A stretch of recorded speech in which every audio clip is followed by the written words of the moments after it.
Like Zoink Scoob, the Gryphon is after us again! Talk about deja vu, Shaggy. Like exactly what I was thinking, Scooby. Good afternoon, everybody. I am back with another fantastic movie review.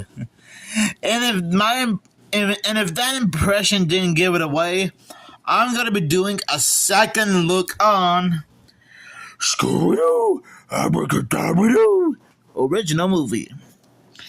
Yes, I'm actually going back to one. I'm actually revisiting an old movie that I have previously watched and reviewed before.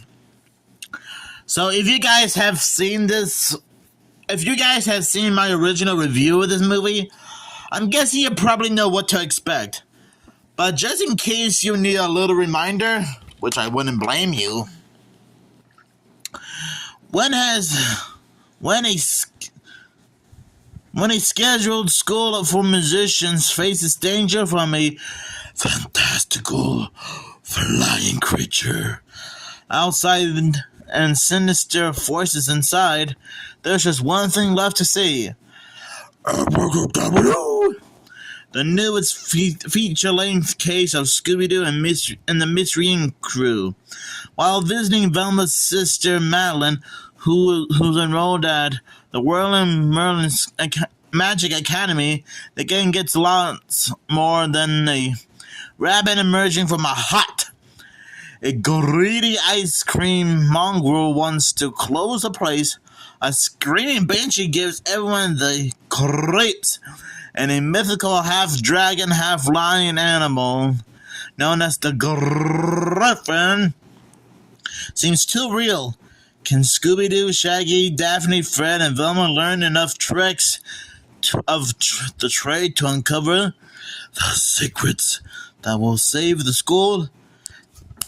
Abracadabra! With these mystery solvers around, having fun is always magical. Oh boy. So, I'm actually glad I gave this a second look, because this movie is still fantastic. It has decent animation, especially for direct-to-video style terms. Does have a fantastic magical plot to follow with a beginning, middle, and end. Scooby and the gang are still very, very popular in the Hanna-Barbera community. And I gotta admit, the Gryphon is an interesting choice for a Scooby-Doo villain, because look at this thing. It's already freaky deaky enough. I think I said that in my original review. But just look at this thing. Half bird, half lion, and all terrifying. Okay, maybe to some people, he's not that terrifying. But I'm just saying, because look at him. I would hate to run into this thing at night. Boy. Because if I did, this thing would eat me up alive. Ugh. I said this before in my original review, so I'll say it again. I honestly think Scooby-Doo Abracadabra-Doo is a very interesting movie, whether you're a fan of Scooby-Doo in general, or any type of magic for that matter. Because I have a feeling this movie is right up there for you. And it's sort of like, think of Wizards of Waverly Place, Harry Potter, Zatanna the superhero magician, who's part of the DC universe, and I guess Inspector Gadget rolled it, mixed into a blender, and alakazam! Out comes Scooby-Doo Abracadabra-Doo. It is cool seeing Scooby and the gang learn a little bit about the Gryphon and Seamus O'Flannery. Seamus O'Flannery was like an ancient magician who brought his entire castle home to America 2 centuries ago. And he's sort of like an old school wizard and whatnot.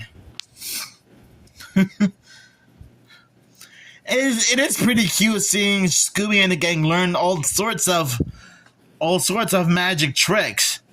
Which, to be fair, it does come in handy in the movie.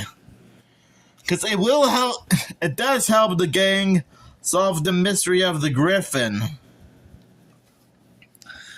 And I guess taking the class really paid off at the end. I mean, can you imagine if the gang didn't know jack diddly squat about magic and would have struggled? Oh boy.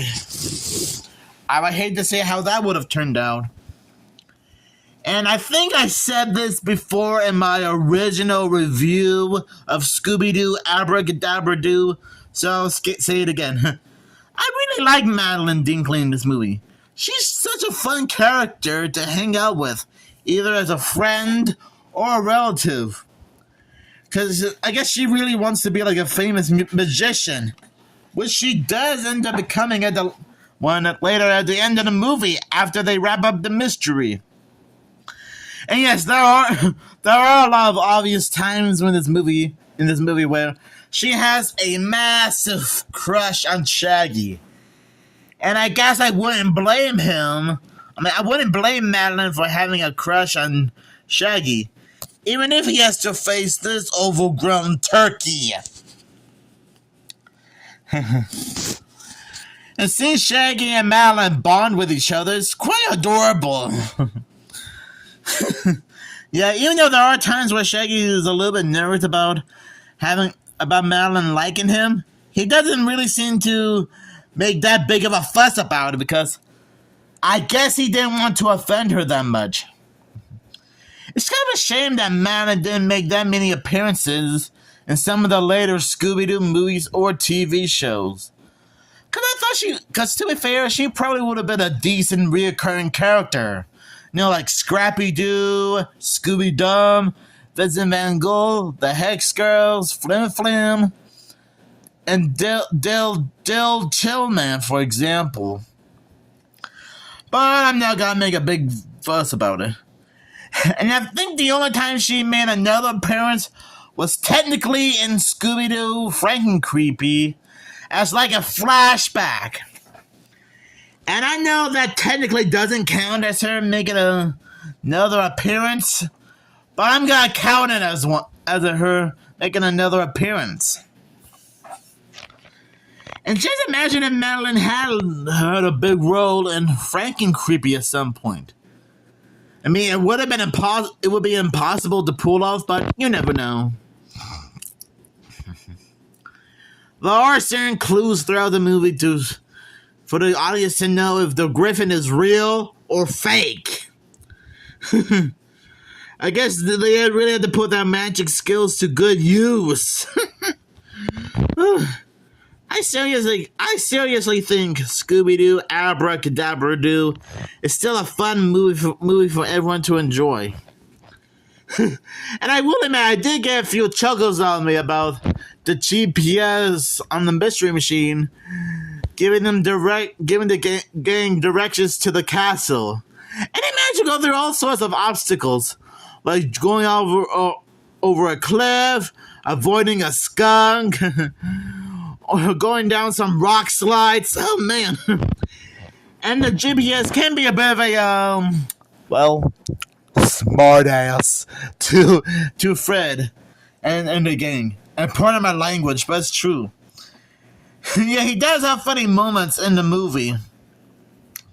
I guess this wouldn't be the last time we saw the GPS, because it would make another appearance in Scooby-Doo Legend of the Phantasaur, which is another movie I should probably do a second look at some point. Oh, man. And I think I made a separate video a year ago about how there should be a sequel to Scooby-Doo Abracadabra-Doo. I know that the idea of doing a sequel to this movie is kind of impossible to pull off. Well, but to be fair, Warner Brothers did make Scooby-Doo in WWE Curse of the Speed Demon, which was the sequel to the first Scooby-Doo WWE crossover. So maybe it's not that far-fetched.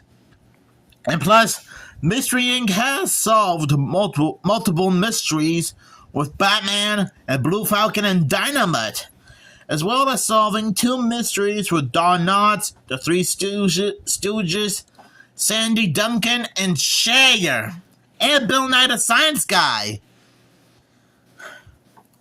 But you know what? I already made a separate video about that. I also like the castle itself. I mean, that's like the type of castle you would see in like all sorts of magic-related shows and movies, including Harry Potter. And yes, and when Shaggy and Scooby and Madeline are dangling from a rope while being carried off by the Gryphon, Shaggy does mention the great Houdini, the Wizard of Oz, and the English kid with the glasses, which is meant to be like a reference to Harry Potter. which really got me laughing a bit. And can you imagine if we had like a Harry Potter Scooby-Doo crossover at some point? I mean, you never know. Sometimes most ideas can happen, you know.